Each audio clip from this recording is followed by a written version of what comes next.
जय श्री राधे कृष्ण। आप सभी का आपके अपने YouTube channel BK Mishra present में बहुत बहुत स्वागत है। आइए आज आप सब सुनेंगे गीता महात्म्य कथा में 5वें अध्याय की कथा। अब तक आपने पिछले अध्यायों का कथा श्रवण नहीं किया हो तो चैनल पे वीडियो अपलोड है या चैनल पे प्लेलिस्ट बनाया गया है, आप वहां से जा करके कथा को श्रवण कर सकते हैं। तो बोलिए प्रेम से भगवान विष्णु की जय, माता लक्ष्मी की जय, भगवान श्री कृष्ण की जय, सर्वदेवी देवता की जय। श्री भगवान कहते हैं कि हे देवी, अब सब लोगों द्वारा सम्मानित 5वें अध्याय का महात्म्य संक्षेप में मैं बतलाता हूँ, सावधान होकर सुनो। मद्र देश में पुरुकुस्सरपुर नामक एक नगर था।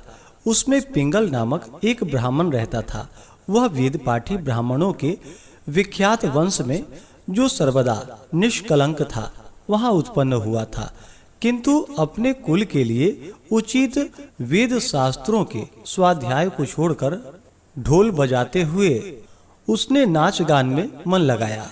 गीत, नृत्य और बाजा बजाने की कला में परिश्रम करके पिंगल ने बड़ी प्रसिद्धि प्राप्त कर ली और उसी से उसका राजभवन में भी प्रवेश हो गया। वह राजा के साथ रहने लगा। स्त्रियों के सिवा और कहीं उसका मन नहीं लगता था। धीरे धीरे अभिमान बढ़ जाने से वह उच्च श्रृंखल होकर एक एकांत में राजा से दूसरे के दोष बतलाने लगा। पिंगल की एक स्त्री थी जिसका नाम था अरुणा। वह नीच कुल में उत्पन्न हुई थी और कामी पुरुषों के साथ विहार करने की इच्छा से सदा उन्हीं की खोज में घुमा करती थी। उसने पति को अपने मार्ग का कंटक समझकर एक दिन आधी रात में घर के भीतर ही उसका सिर काट डालकर उसे मार डाला और उसकी लाश को जमीन में गाड़ दिया।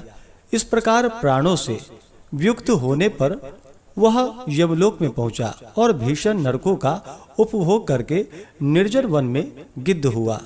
अरुणा भी भगंतर रोग से अपने सुंदर शरीर को त्याग कर घोर नरक भोगने के पश्चात उसी वन में वह शूकी हुई। एक दिन वह दाना चुगने की इच्छा से इधर उधर फुदक रही थी। इतने में ही उस गिद्ध ने पूर्व जन्म के वैर का स्मरण करके उसे अपने तीखे नखों से फाड़ डाला। शूकी घायल होकर पानी से भरी हुई मनुष्य की खोपड़ी में गिरी। गिद्ध पुनः उसकी ओर झपटा। इतने में ही जाल फैलाने वाले बहेलियों ने उसे भी बाणों का निशाना बनाया। उसकी पूर्व जन्म की पत्नी शूकी उस जल में डूबकर प्राण त्याग चुकी थी। फिर वह क्रूर पक्षी उसी में गिरकर डूब गया। यमराज के दूत उन दोनों को यमलोक में ले गए।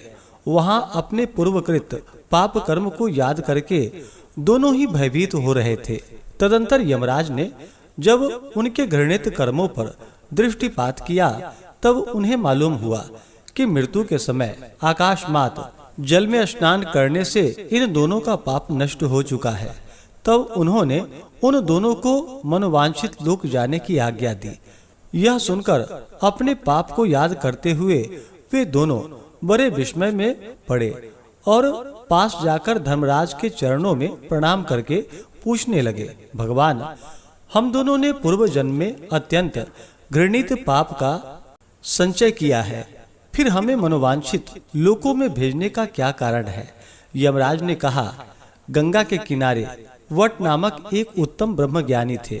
वे एकांतवासी, ममता रहित, शांत, विरक्त और किसी से भी द्वेष न रखने वाले थे। प्रतिदिन गीता के 5वें अध्याय का जप करना उनका सदा नियम था। 5वें अध्याय को श्रवण कर लेने पर महापापी पुरुष भी सनातन ब्रह्म का ज्ञान प्राप्त कर लेता है। उसी पुण्य के प्रभाव से शुद्ध चित्त होकर उन्होंने अपने शरीर का परित्याग किया था।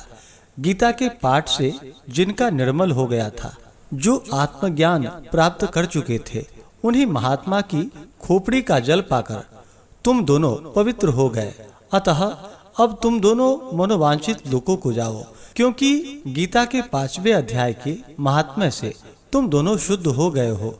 भगवान कहते हैं, सबके प्रति समान भाव रखने वाले धर्मराज के द्वारा इस प्रकार समझाए जाने पर वे दोनों बहुत प्रसन्न हुए और विमान में बैठकर वैकुंठ धाम को चले गए।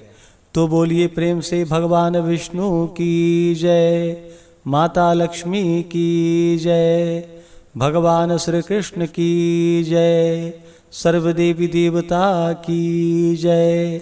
इसी प्रकार से व्रत पूजा के बारे में जानने के लिए, कथा को सुनने के लिए चैनल पे अगर आप पहली बार आए हैं तो चैनल को लाल बटन दबा करके सब्सक्राइब करें, साथ में बेल आइकन घंटी को दबाएं ताकि आने वाली वीडियो का नोटिफिकेशन आपको समय से मिलता रहे।